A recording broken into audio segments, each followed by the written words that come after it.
What's up mga kabransis? It's me again, it's Tanabas Channel mga kabransis. Nandito na naman, magandang hapon sa inyong lahat, Luzon, Visayas, Mindanao. Maraming salamat sa Panginoon. To God be the glory. Purihin ang Diyos, purihin si Jesus. Dakila ang Diyos, dakila si Jesus. Luwalhatiin natin ang ating Panginoong Diyos na taga pagligtas at naglalang sa lahat ng may buhay mga kabransis. No? It's me again, nandito na naman si Tanabas mga kabransis dahil may pag-usapan na naman tayo mga kabransis sa patungkol na naman ito sa atin pong buhay at sa atin pong ginagawa araw-araw mga kabransis, no? At bago ang lahat mga kabransis, ako po ay nagpapasalamat, no, sa lahat ng mga viewers, sa lahat ng mga subscribers.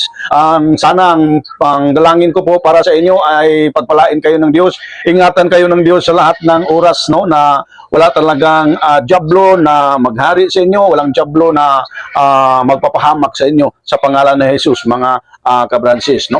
Nandito na naman tayo mga kabransis at atin pong pag-usapan ngayon, no. Salamat sa Panginoon sa araw nito. Salamat sa Panginoon na mayroon po tayong pagkakataon na magbigkas at magturo sa inyo patungkol sa salita ng Diyos mga kabransis. Now mga kabransis, ang atin pong pag-usapan, no, mamaya na ibigay ko sa inyo ang pamagat ng atin ngayong topic mga kabransis. Ngunit ang babasahin ko muna mga kabransis ang salita ng Diyos upang ipahiwatig ko po sa inyo ang nais ng Diyos sa ating mga buhay mga kabransis. Ayon po sa Book of Colossians, sa Colossus Kapitulo 3, versikulo 8 mga kabransis, dito po sa banal na kasulatan, no? Babasahin ko po mga kabransis, ang sabi po dito sa versikulo 8, ngunit ngayon, itakwil ninyo ang lahat ng ito, galit, puot, at sama ng loob, iwasan na ninyo ang panunungayaw at malaswang pananalita, no? Ito po mga kabransis ay atin pong napansin dito. Ang atin lang pong pag-usapan ay portion po patungkol sa salita na galit, no? Galit. Dahil talaga ito pong galit ay talagang ano talaga ito, no? Parang kumbaga madalas talaga ang tao maggalit, no? Halos araw-araw talaga ang tao talaga minsan madalas magalit at depende naman sa sitwasyon sa bawat isa sa atin. Basta kay ang atin pong napansin at na-observe na ito pong galit talaga ay siyang normal na maganap, no, at mangyayari sa bawat isa sa mundo mga kabransis. Kaya pag-usapan natin dahil po ang isang apostol, si Apostol Pablo talaga mga kabransis ay talagang nagturo, no? Tinuturuan po talaga tayo na ang sabi ni Apostol Pablo mga kabransis ay itakwil, no?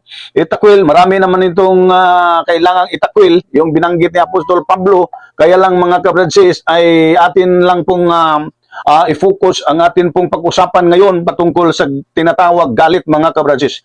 Dahil ito po'y madalas maganap, no? It is common occurrence, no, sa bawat isa sa atin mga ka-brother and sisters, no? Kaya kailangan nating malaman dahil ito po'y naging instruction ng isang apostol na talagang kailangang itakwil. Ibig sabihin talaga, kailangan yung itong galit talaga. Kung mayroon po tayo na madalas po tayong magagalit, ay kailangan daw itakwil ito at kailangan daw i-delete, no, sa atin pong mga buhay mga kabransis. Tapos dito naman sa Matthew mga kabransis, ang sabi po ng Panginoong Hesus po dito sa Matthew chapter 5 verse 22, sa English ko babasahin mga kabransis, no, dahil magandang pagkasabi dito po sa English version. Sabi po dito, but I tell you that anyone who is angry with a brother or sister will be subject to judgment. Mahaba naman ito mga kabransis, ngunit dyan lang ako, nag-stop lang ako dyan sa word judgment. Dahil ang kailangan kong i-discuss ngayon ay yung salitang angry or galit o pagkagalit mga kabransis, no? So dito na naman ay atin pong napansin sa Matthew 5:22, mismo ang ating Panginoong Jesus Christ talaga told anyone who is angry agree with a brother or sister will be subject to judgment. So pag ang tao talaga daw, sabi ng ating Panginoong Hesus na ang bawat isa na magalit sa kanya pong kapatid na lalaki or mga kapatid na babae, ay ito po'y magdudulot sa kanya ng kapahamakan. Ay, ibig sabihin, yung judgment, mga kabratsis, no? Talagang maging subject sa tinatawag na hukom, no?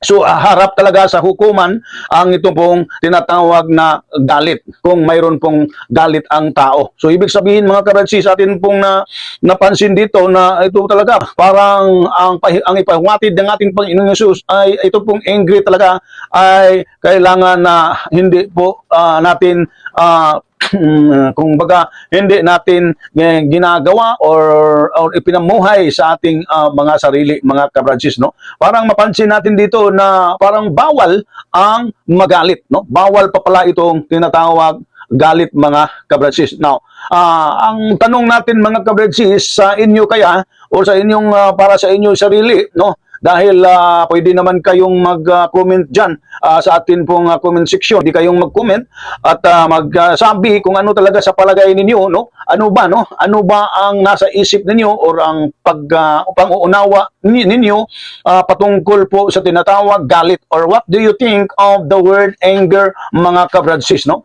Pwede naman tayo mag-participate sa pamamagitan ng ating pong comment section, no? Kailangan pwede naman tayo dyan, no? Mag-sharing tayo dyan sa comment section, mga kabradsis. Now, mga kabradsis, ito po ay katanungan kung sa araw-araw ninyo, araw-araw, no? Nabilang na ba ninyo kung ilang beses po kayo nagalit? O kumbaga, since you were a child hanggang ngayon, kailan ba kayo nagalit? Or have you counted how many times you've been angry since you were a child? No? Nabilang na ba ninyo kung ilang beses po kayo nagagalit simulang bangka yung kabataan mo hanggang ikaw po nagiging matanda na ngayon? No? Iwan ko, no? Baka hindi natin alam kung ilang beses po talaga. Hindi natin mabibilang dahil wala naman tayong listahan sa atin pong pagkagalit simulang bata pa po tayo. Kaya lang, mga kabransis, ito po talagang pagkagalit ay para sa akin ay parang nagiging normal natin, no? Nagiging normal or common sa bawat isa na nakatira sa ating daigdig, ay talagang mayroon talagang pagkagalit. Hindi talaga ito alien sa buhay natin ang yung galit. Parang minsan talaga parang ugali na talaga ng tao na magalit, mga kabratsis. Now, how many times was God angry in the Bible or in the Old Testament? Ilan ba kayang ilang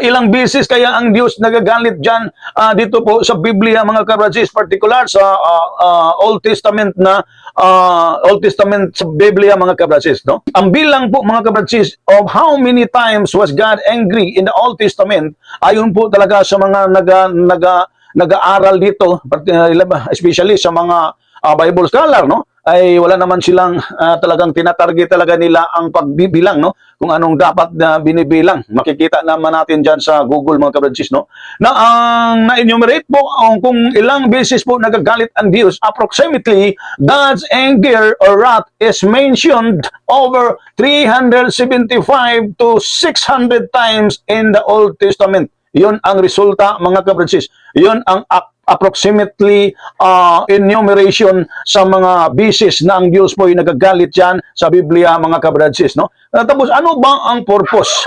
Purpose of God's anger. Ano bang purpose? Bakit nagagalit ang Diyos? God's anger, mga kabradsis, is described as a holy response to sin, no? Ito po ay talagang minumukha talaga ang galit ng Diyos as yung banal, no, na tugon doon po sa tinatawag pagkakasala o kasalanan, mga kabradsis, no? Ito po talaga, mga kabradsis, ang tugon ayon po dito sa no. Parang ito po'y tugon mga kabradsis ang tinatawag na pagkagalit ng Diyos no. Now, the nature of God's anger mga kabradsis, the Bible mga kabradsis characterizes God as slow to anger mga kabradsis. Yun talaga ang natutunan natin pag tayo po'y nagbasa sa Biblia at atin pong malalaman na ang Diyos talaga ay slow to anger and abounding in steadfast love mga kabradsis no. Ang Diyos talaga ay mahina or mahinay siya no, or kumbaga mahinahon siyang magalit at napaka-abundant niya sa yung steadfast love mga kabradsis, na kung magagalit man ang Panginoon mga kabradsis ay may kasama talaga ng pag-ibig no, abounding in steadfast love talaga mga kabradsis pag magalit ang Diyos mga kabradsis. Yon ang sabi sa Salmo Kapitulo 103 and verse 8 mga kabradsis, na slow to anger ang Panginoon tapos abounding in steadfast love no. Talagang napakamahinahon ng Diyos magalit at abundant no. No, napakasagana ang kaniyang pag-ibig mga kabradsis no. Na even mga kabradsis sa mga propeta, napansin din natin pag tayo po'y magbasa sa Biblia, kaya nga atin pong ini-encourage ang bawat isang taga pakinig at nanonood sa video po natin at kayo po'y akin pong inaanyayahan na kayo po'y magbasa talaga ng Biblia at para naman ay malalaman natin kung ano ang Bible history na siyang natuturo ng katotohanan no. Even sa mga propeta mga kabradsis in the Old Testament, even sa mga apostle in the New Testament no. Halimbawa sila po si Abraham, Isaac, Jacob, Moses, Joshua, si Job no, Isaiah, tapos Jeremiah, tapos ito po si Elijah, si Elisha, tapos si Prophet Samuel, no?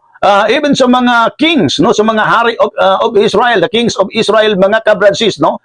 Si King Saul, the first king of Israel, tapos sinundan ni David, tapos ang anak naman sumunod si Solomon or etc. No, maraming sumusunod na hari sa Israel na talagang mga kabradsis, sila po yung mga hari na pinili ng Diyos. Tapos talagang nakikita natin na sila po'y mayroon talagang tinatawag word galit no. Magagalit talaga ang bawat isa sa kanila no.